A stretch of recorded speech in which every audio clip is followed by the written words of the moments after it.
One Chattanooga mom and her son are about to be kicked out of their home. Mom says her ex-husband is more than $16,000 behind in child support, and the lack of money coming in now has the bank foreclosing on the family's home. Tonight we introduce you to Margaret Moore and her son Charles Jr. as they hope and pray that someone can step up to make things right. 13-year-old Charles Moore Jr. can belt out an old-time gospel favorite with the best of them.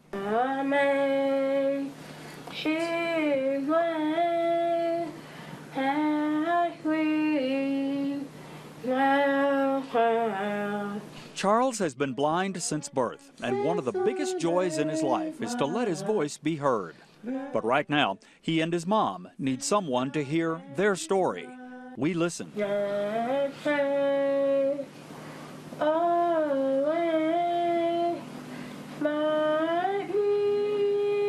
Charles was born in 2001 to Margaret and Charles Moore Sr. 4 years later, the couple separated, and Mrs. Moore told NewsChannel 9 that her soon-to-be ex still provided some financial support to her and her son.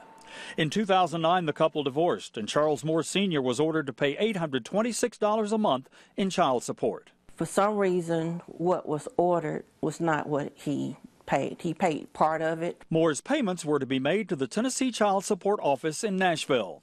That office reports there was a 3-year period where there were no payments recorded, and Moore was ordered to pay extra to get rid of $16,710 he's behind. So it's like, who's more at fault? You know, him for not paying or the system for allowing him to get away with it? But now, even more bad news. The mortgage company is now foreclosing on the Moore home. If he paid what was ordered, I think I could manage. Is that troubling to you? Well, it's troubling now since I find out she's in this tight situation like it is. Yeah, yes. I hate to see anybody in a situation like this. Charles Moore Sr. says the loss of his job 4 years ago caused him to fall behind. Although he claims he's been paying his ex-wife directly for 3 years, the state says payments not made through the child support office don't count. But I'm just saying it's not that much. There is some real. $16,000 is a lot. No, I'm saying it's not that much. That's not the amount I owe. But the state begs to differ. It is holding him to that amount. Dr. Elizabeth O'Brien specializes in family counseling. She says this whole ordeal could scar Charles Jr. the rest of his life. What does it say to this kid when his parent, the person that he loves, because children inherently love their parents, doesn't do a basic thing to take care of him? I mean, that has a psychological impact. Now, along with the looming foreclosure, Mrs. Moore has to find the money for expensive Braille materials for her son.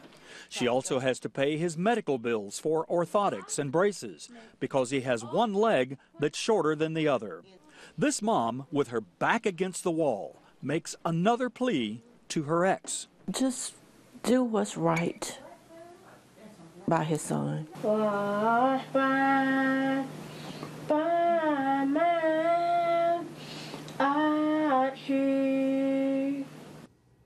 Folks, we do have good news that we just found out yesterday. Mrs. Moore says the foreclosure on the family home has been put off for now, thanks to mortgage holder U.S. Bank, working with Chattanooga Neighborhood Enterprise and the Tennessee Housing Development Agency. We are told those folks are working to pay part of or all of the delinquency on Mrs. Moore's mortgage that tumbled her into foreclosure. This is while she waits for her ex-husband to catch up his back child support payments. Now, if you're in that situation, just go to newschannel9.com and click on this story for more information.